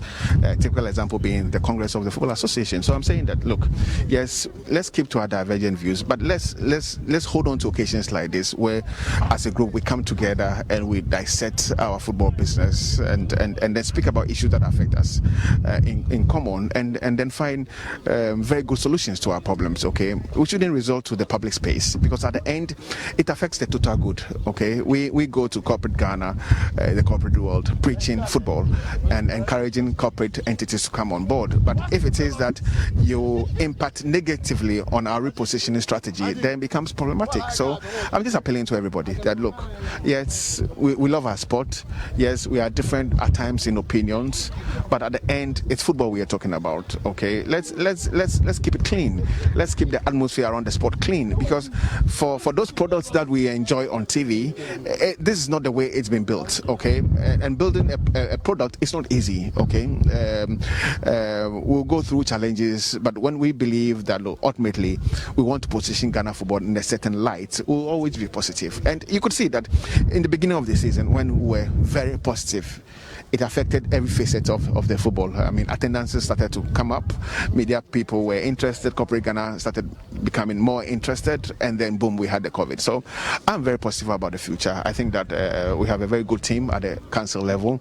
Gradually, we're building the capacity at the administrative level, at the secretary. Yes, so president of the Ghana Football Association was here in Kansempa and Fafa GF, and said there be a corporate world now, or meeting sponsorship outdoor at the Abebe Jones Abu Alasa was a sabri ket nyema woye edekono general manifesto nyema muchumu endru 4 years no metimi akan aye ni nyina ewie Abu Jones, a manifesto in which we made pledges to various stakeholders in Ghana football as to what we would do if we were voted into power. It is for you, the media, as the fourth estate of the realm, it is for you to do an assessment, a candid assessment, and see whether, if you put the manifesto down and take the pledges that he made item by item, whether he's on course to fulfill it over the 4-year mandate that he has been given under the statutes of the Ghana Football Association. From where I sit, I can say without fear of contradiction that if you take the offerings to clubs, offerings to players, offerings to referees, offerings to RFAs, and the various stakeholders, you can see that we are on course to delivering most of the pledges that we made, even though we are less than 1 year in office and we have a 4-year mandate. So that tells you that from the way he has started, it is in all probability within 2 years he would have been able to satisfy all the pledges that he made. Samuel Jones Abu Alasa General one also ede atudwa wo Mr. George Amako Kumasi Asante Koroko former CEO ono so kasa ede afa Kumasi Asante Koroko new CEO waba no no saso kasa ede fa ni time obeye adwuma de makotoko yinti Mr. George Amako. But moja no de atwa I wish them well, and I hope say moving forward they be able to have something done to stand for the 85 years. Advice be am de be man na ya mponsan. Obi samia kukuam me de be man no. Ma wona ase me busa o. Eno ya between me and Nanaya ya me office. And for a very long time, even in Kotoko early days, I was interacting with him. Oh, okay. What I say, it's not new to me, and he knows my worth. He knows my worth, and when he's in doubt, he will contact me. Long ago, friend, long ago, and I'm wishing well to be able to take over and run the club. I wish Kotoko say ebeye yi. I wish he say ebeye yi. And I know say with this board and Nanaya in place, if he's allowed to carry on his duties, we might see significant improvement in the club. With this board, is getting more Mutama, come with my year better. We would have done wonders. We would have done wonders. This board, we would have done wonders. But even that, look at our achievement in the last 2 years. Everything about Ghana football, Kotoko took it. People have forgotten everything about Ghana football. Competition, Biara, Kotoko Fai. And we played in Africa. And for the period of 13 years, ni enter a preliminary stage. People have forgotten. Even under severe conditions. Unprofessional. But we did our best. There's a new era. Let's pray. Say Bibi Abakoso wano ama Kotoko. Because severe conditions, unprofessional. So she can't know. Can try get bold letters or capital letters. Also underline. People now have phonetics. Unprofessional conditions. Unprofessional. Severe conditions. Unprofessional. Wow. SMP. Kwame Twaso. Asamoah say or say demands our mo peno. Sokotoko de momo. Asamoah Jan onko baby obetna no abokotoko. Enim ado. Sooner as about people, what candidate, also or bonds are hanging boots. But and yes, I'm reno, yet mean entertain cranny, but MBB Mrs. Kotoko meeting demands to say, Sabi Wakubo in the ball crowd in the Amba. Sister Kotoko meeting demand, why not over? Ope, interesting sporter. Uni, 70 years got me, but until they are very healthy. A man in your one say was satable. Nimado and some of the two Janadu Mubakana Seven, Bana Selembele Jalechi. Selembele. Ever popular Selembele. Seles Papa. Seles Papa. Yes. Selembele. Oh no, because those ones, the mouth mask. Selembele. Well, General, when Feraseko Kupama and the legal team, a meeting and ra, no so much to a cast.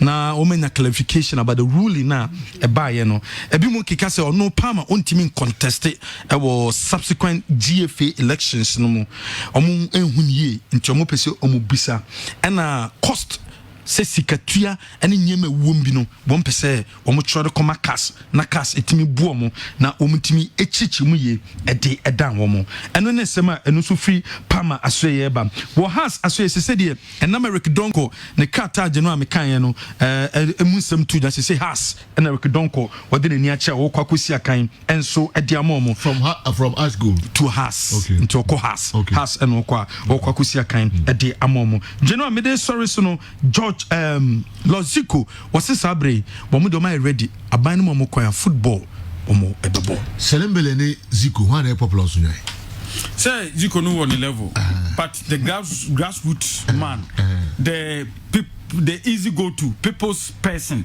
the popular host Seles Papa. Oh okay. Seles Papa. Selembele say you Osasu Osasa yenti Zico already put ourselves in readiness for the resumption of the league. We are just praying, sir, President Bema Kwai, in consultation with the COVID team, we are the Akano, I'm saying, you put your own in readiness into the say the guidelines at all. A program near you. The only thing that we are waiting for is to be given the green light. So as soon as the green light is given, we will bounce back in action. Lord Zico and so I don't know. All right, I feel yemfa dia kanu papa mukaka. Kofi Jambo. 10 minutes. I think the man Oseneo message say with the remuneration and I make say there's no ex gratia, but when we say there will be a pay end of service benefit, there's nothing like that. There's nothing like that. I mean, documenting, you say, we say, no, it's no appeal base, but all the clubs were sent to all the clubs, and I believe so, most media houses in Crawford. Oh, baby, Omar Lebu as gratia and the end of service benefit. In front of the current ESCO, 0,000 in the show. A previous ESCO, $15,000, $15,000, but the current ESCO is 0,000. So when I try to then do the analysis, so the MCO, as this one is functioning as the MCO now, and the monthly salary are normal year compared to the end of service benefit now, it sounds as higher than what this ESCO would earn over the 4-year period. And I just needed to clarify that. So there's nothing like that, to be honest. Okay. There's no end of service way. My go-to document in Musa, and maybe sir, anyhow. Back to your normal discussion. I want to start from baby and you two we are doing young course. In fact, 7 minutes. What would you 10 number 7? Okay. As a Mojan, if indeed Sir Santo Kotoko ready, say Onum Passa Mojana, Joe, person mean Chuma doing 2 areas. Yes, football, I mean, there's no doubt, but marketing wise, profile wise, and can be the best. If only on bet me as a Mojan are discussing and normal reach to certain agreement, that's as a Mojan. The mere mentions as a Mojan, Barbie, you know. First of all, international media are going to follow Santo Kotoko because as a Mojan is so popular across the globe. International media, it will then give you the tool, something to, I mean, like bargaining power, to even negotiate for contracting normal. So now if MTN is paying you 60,000 CDs a month, now what's a Mojan in your fold? Now MTN pays similar money to one person. Okay. And what am I saying? They pay similar money to one person or more to one person. Make one person and make be in the category of Asamojan with the following the popularity. So if Kotokobet man negotiate pan money Asamojana, bra, it will serve as bargaining power in terms of negotiations, more marketing, It is something they need to explore. If indeed to such plans there, Joe, I will stamp it, any day I will stamp it.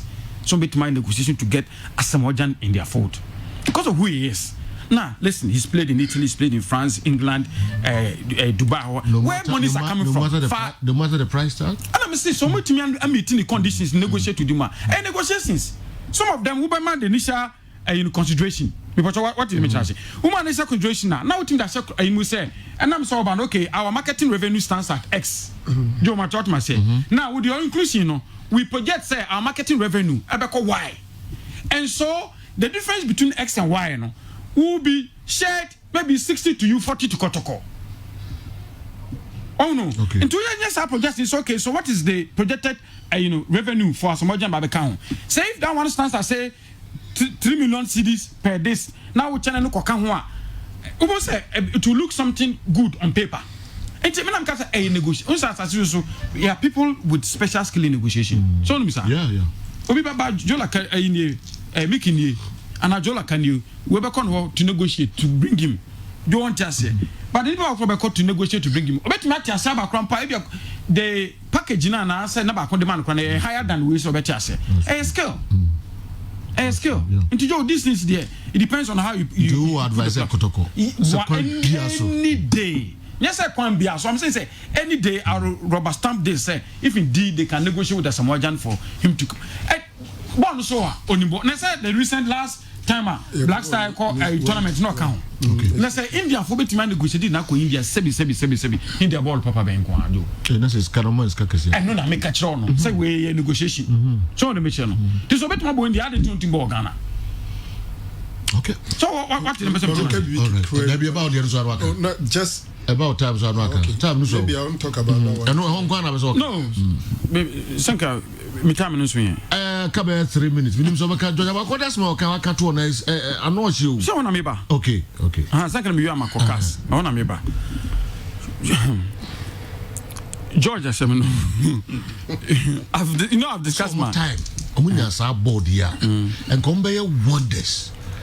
efficiency na you do almost unprofessional conditions why severe unprofessional ni na chi no bibia the local front no kotokoje so munya board we enka nkunya no be you see the significant you say the irony is that the pressure be to na am bonzazu yes the irony is that first of all you know a child say you know Mr. Makope so chese senka ono na wo to say how this board probably obey wonders meaning say similarly you expect wonders from Nanaya but what must say and that with those conditions are no they want something to with this conditioner and there to Mr. Makope say bibia Rosie and everything echo you know Alexander Kodoko should do more and over the onomuye what I say but the irony is that the same person is Dr. Che who in quotation was the board he was the board because beyond Dr. Che was Dr. Maku's management headed by Jojo Maku and the difference and they say Nanaya replaces Jojo Maku and then you form his management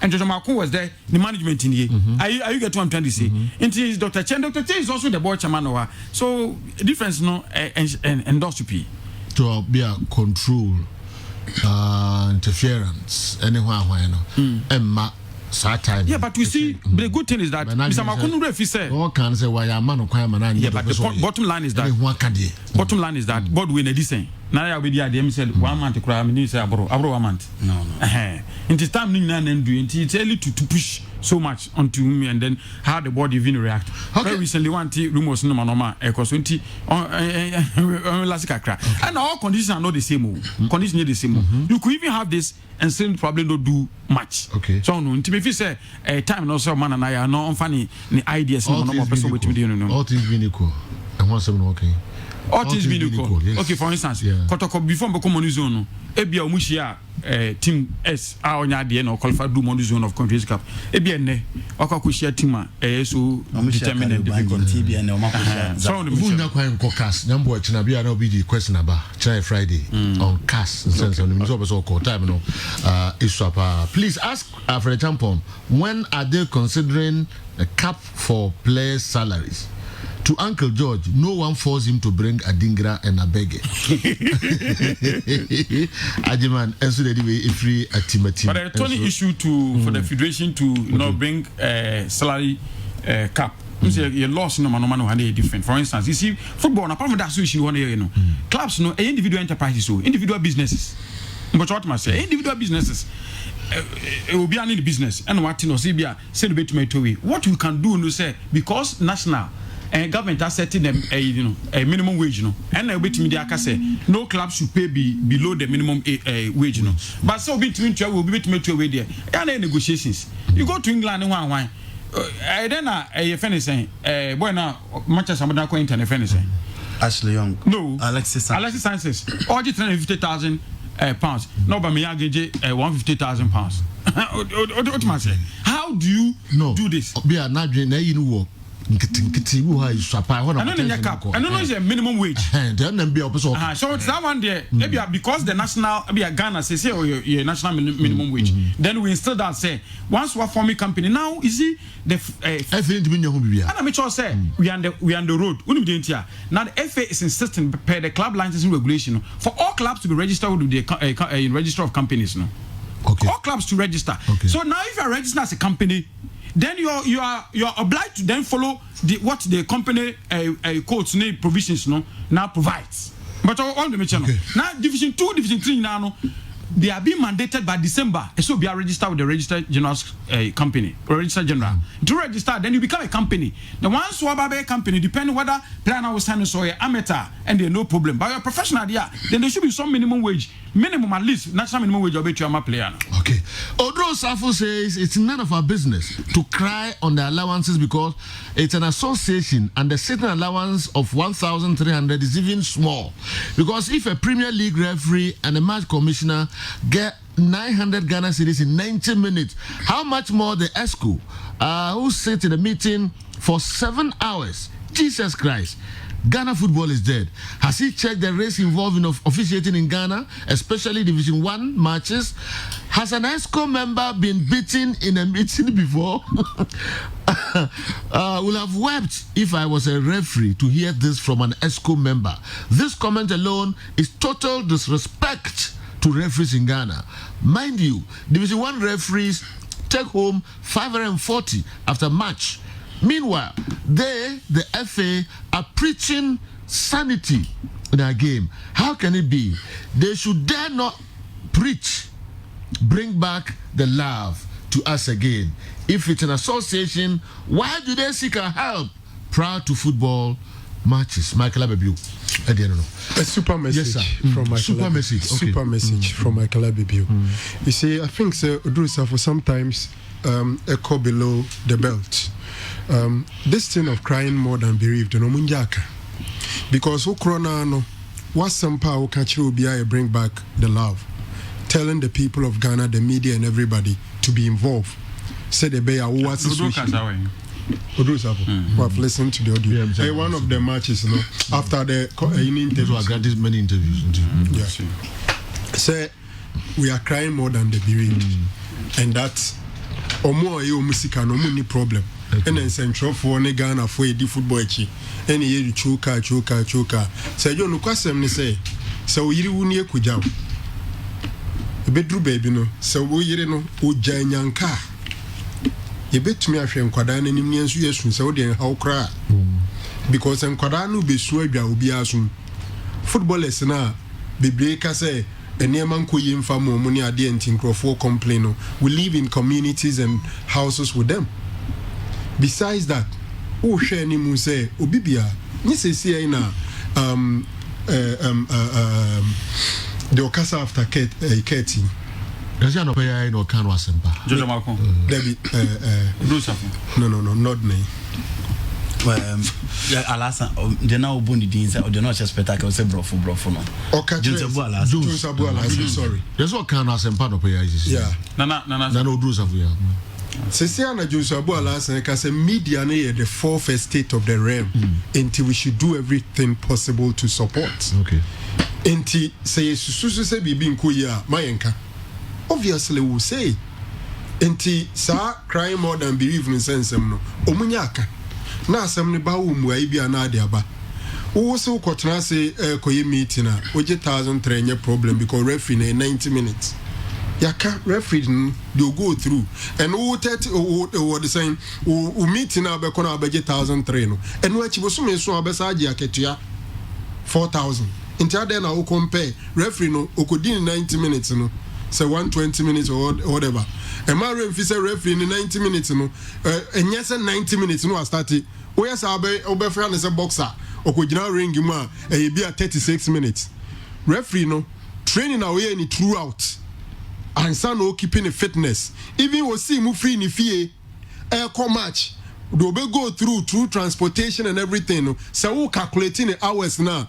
Referee now walk in free time or free in the he won't do any other job than to travel, go prepare, warm up, do everything. Until then I will quantify referee no Nejuma oye and say 90 minutes. In fact, oh yes, our calculation now a bit shallow. And I think that is a bit unfair. So Joe, we are no a free honma. Mr. Omonsika Semne de me person me de tour. Uncle Georgia Mwakon Semno Kaino. Very interesting. But it's also maybe Ninsem Yinane said he worked under a very bad conditions. Nanayao ebe working under very good conditions.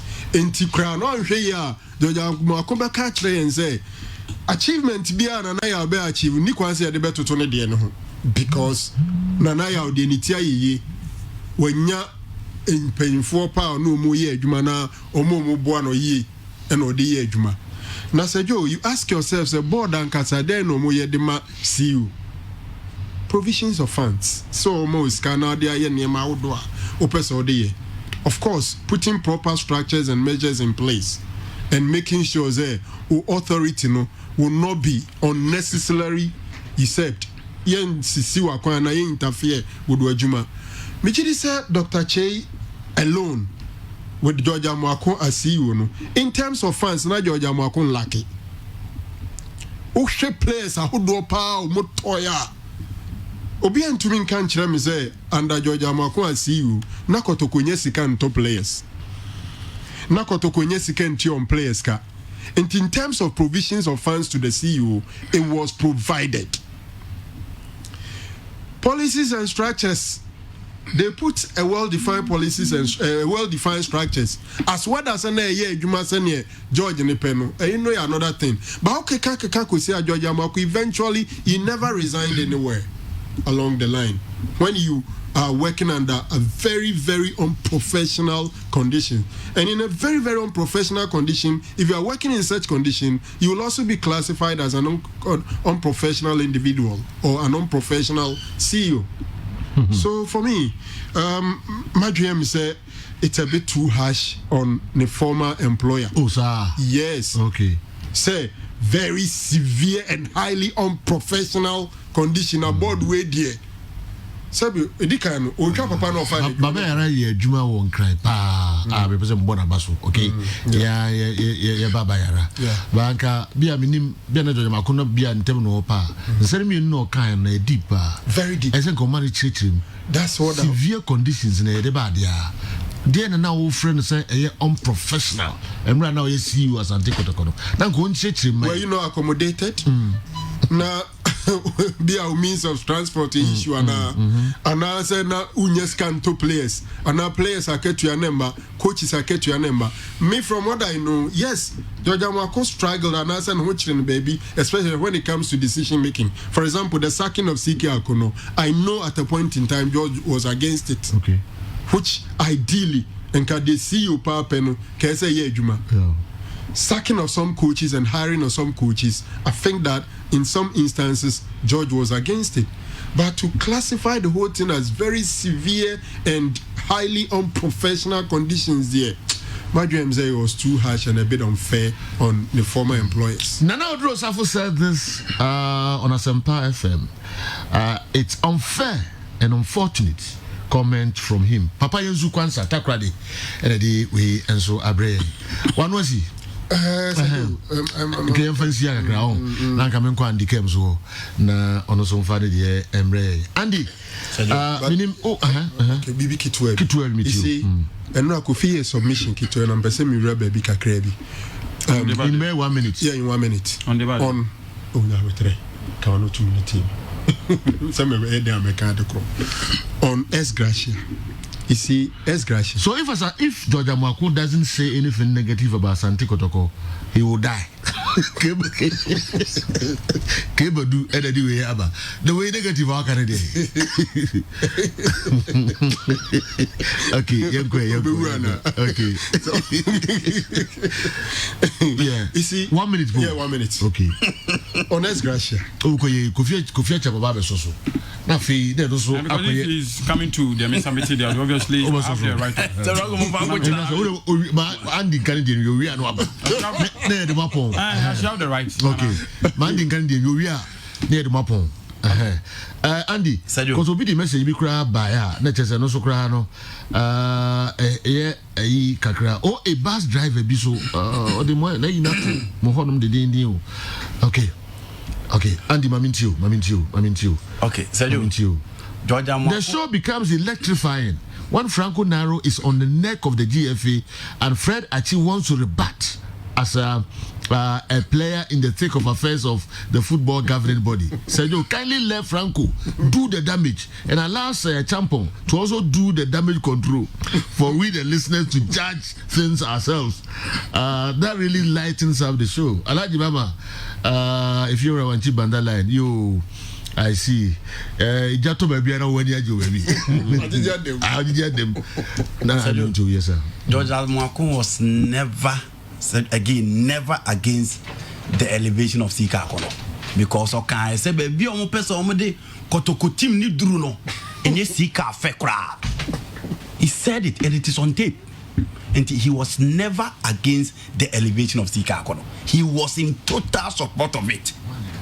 Moreover, Sergio, Nensemono can say it was unprofessional, severe conditions.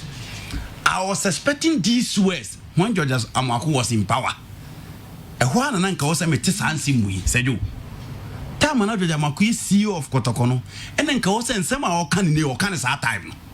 And then, Sansim in Moreover, oh yeah, Juma Nasibi, Numa Hawa, Naba Bontia, let me. Oh, Antonio Conte. Yeah. So you resign straight away. No. You resign straight away. You resign straight away. Yes. George Amako has been in Kotoko about 6 times. I will just resign. Andy was a man 6 times in Kotoko. Oh, experience to be all management BM. If the conditions are not fertile for you to flourish, what do? You resign straight away. So one resign and you can be obianfa. So you can be obianfa. Moreover, let's tell the record straight. George Amako Tena in Kotoko no Bayano. Competition of course will be an Kotoko Nigeria. They won only tier 1 of the competition. Tier 2 had good Nigeria. Omoko Africa, and they played in the next stage of the competition for the first time in 10 years. The last time Omoko Omoko San Pedro Sheomo. So it shouldn't make it look like Onono Hono Kotoko be extraordinary. No. These are the facts. Say you again. George Amako players a back Kotoko under him. Saturday in Abeba. You are talking of more than 30 players. One complaining of salary that they be anoje. It is Yamwani Wajuma would you say 6,000 a year they say you. Yamawuni Wajuma.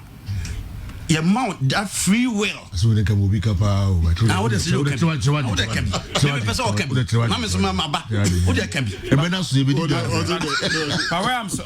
agreeing with Uncle V. Be my own no time. No time. Oh no, Andy, what you guys were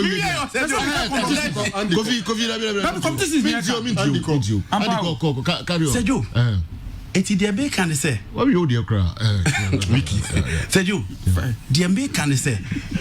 And your uncle George Amako a big buy. He brought a beggar in July and asked him to terminate his contract in January. How many months? Would the player $25,000 with $1,500 salary a month? We need the moral right to talk about these things. And you want to offer a player now, I beg you, 1 more 3 matches crying 90 minutes. I beg you. 1 more 3 matches and 90 minutes. No, remember Adingra. I'm not Didi. I also players now with terminating contracts. I'm not Didi. Said you, George Amako brought Ano Didi. On also Babesa, a foreign abegis, cause our place you will be prepared Okroma, be prepared Bua. Or did they buy Emma player and so in July? January na Kotoko patch also on terminating the contract. All these were under the tutelage of George Amako. Obianka and Wansen. Inti se wakotena na chira ontena chiri sika akono kan oka hu bi na kare buy. He was the CEO of the site. Kotokoka omko boy about Conte issue. He was the CEO. Said George Amako kra the only moral right to talk about Koto. E ka twitwiri dia omo dia break team nyina oka. E ka twitwiri dia nyina. Yes, he was the CEO. Be na china obi dia question ba. Said you person obi dia question. Saturday kra meet me ato so say more time any problem kwa. George Amako kwa in Kotoko. George Amako kwa in Kotoko. And he came. Say you, George Amako in Kotoko. Yakupon Eboa, Echina, Eva Betuaso. Masi di Jaka. Masi di Jaka. Masi di Jaka. Masi di Jaka. And when you see, Yebesia na ye di Jaka na Mumfa questions number young boy China. When you say Echina and ye Mamu Kwayama, Mubusa, and Samahudu Baby, and if sports of Ewa Ghana. Your mamma read Tintin, and there was some questions, no. Nafi, yes, Yano, at the Mamo. Name Kobna. Kobe, Patasi, Michel Pa, also for sure. In 10 seconds, you never call Adwatu, you call Adwatu, Mr. Goffred Mensa, Summer Goffred Mensa, so go men's rap. Adwatu Manu, and then no Papa 1 week. Okay, Yao Mensa, okay, and then no 1 week. So go men's football club, New Rap, Mr. Goffred, Summer Goffred Mensa. Okay, and the answer Keen, also your OA driver. Pictures are, maybe Nasam get ready to Wasipa, move in Niagara. Yene Dr. Agbeve